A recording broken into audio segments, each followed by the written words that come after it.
Can I ask, as a Melburnian, how are you feeling? I'm devastated, and so too are my fellow Victorians, that it's come to this. I mean, last night's news that we would be hit with stage 4 restrictions, curfews, further school closures, more constraints and restrictions on people's movement is going to really hit Victorians very hard. I mean, we are, Pete, at war, and every Victorian is on the front line.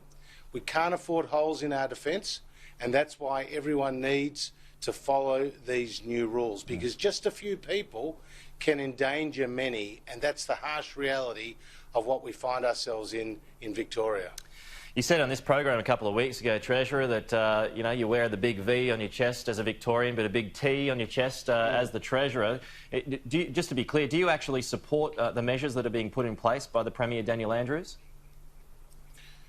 We understand that they're necessary. I mean, yesterday Victoria had 671 new cases. Across the country, there were 687 new cases. So Victoria's made up around 98% of Australia's new cases yesterday.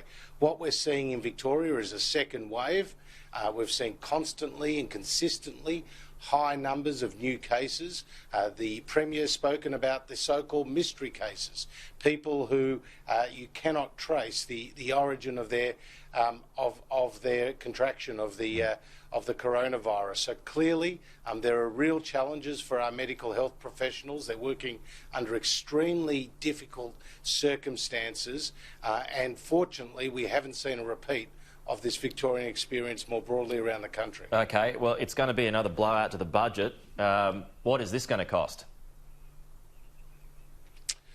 Well, as you know, in the update I provided just a few days ago, we saw that the impact from these restrictions in Victoria would see a contraction of about $3.3 billion in the Australian economy in the September quarter. Now, that wasn't based on stage 4 restrictions, nor was it based on restrictions being across the whole state. So clearly that number will be higher. We'll provide an update in the October budget or beforehand as Treasury work through those numbers, but clearly the impact on the Victorian economy, which makes up a quarter of the national economy, will be very significant. $9 billion has been suggested this morning, Treasurer. Is that correct? Well, again, the number will be significant. We've yet to see from the Victorian government. They'll be making announcements shortly about the impact on various industries. Obviously, that is important. Industries that will be hit hard include, obviously, retail, and a lot of people won't be going to work that previously were. So how those industries are prescribed and how the economy continues to work, even at a reduced pace, will have that impact on those numbers. I just want to get some clarification because we've reported that as well. Is that incorrect, $9 billion?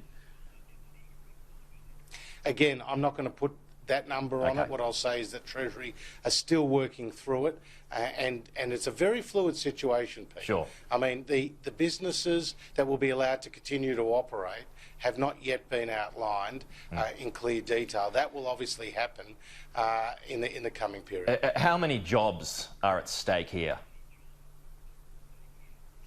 Well, we already know that 975,000 Victorians are on JobKeeper, and JobKeeper, together with the cash flow boost, has been putting around $14 billion into the Victorian economy, and JobKeeper alone will continue to put around $3 billion or $100 million a day, $3 billion a month and about $100 million a day into the Victorian economy. Now, we are expecting that the vast proportion of that 975,000 Victorian workers will continue to be on JobKeeper in October and beyond. And so that is our working assumption, but again, it will depend around the clarification about which industries are allowed to continue to operate and how. You'd have to assume, though, that more businesses are not going to survive this latest shutdown. Oh, this is a massive kick in the guts to Victorian businesses. We all want to get to the other side of the coronavirus. No one wanted to see, the further the new cases increase as they have.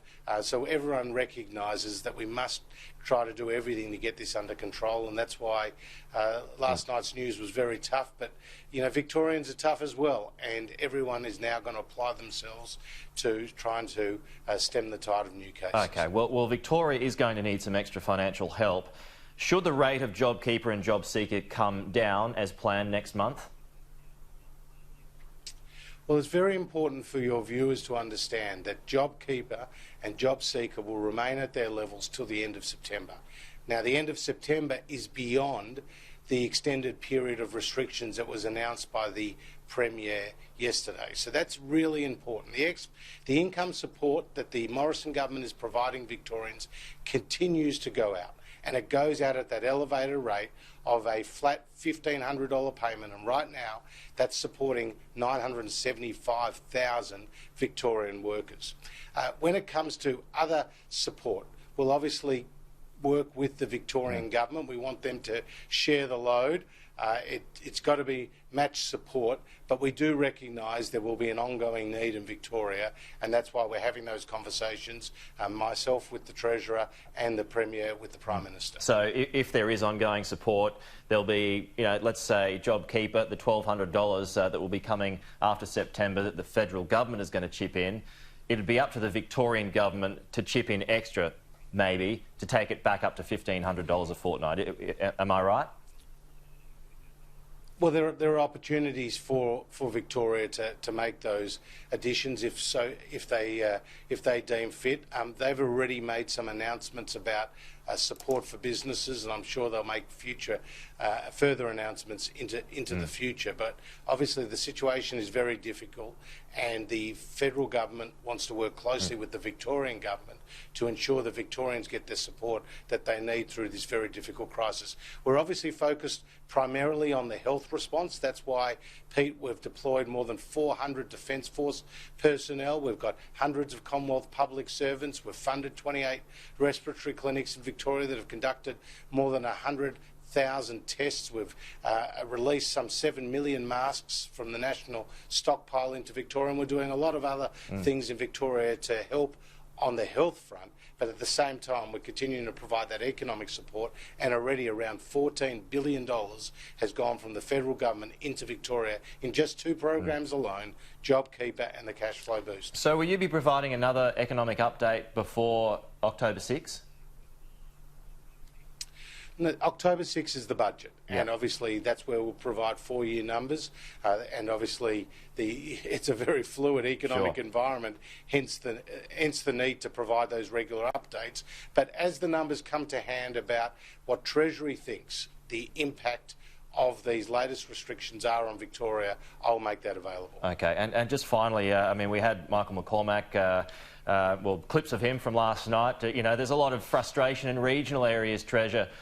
You know, they didn't have anything to do with anything that's relating to what's going on in Melbourne at the moment. So how do you assuage those concerns of people living in regional areas that didn't have anything to do with this latest shutdown?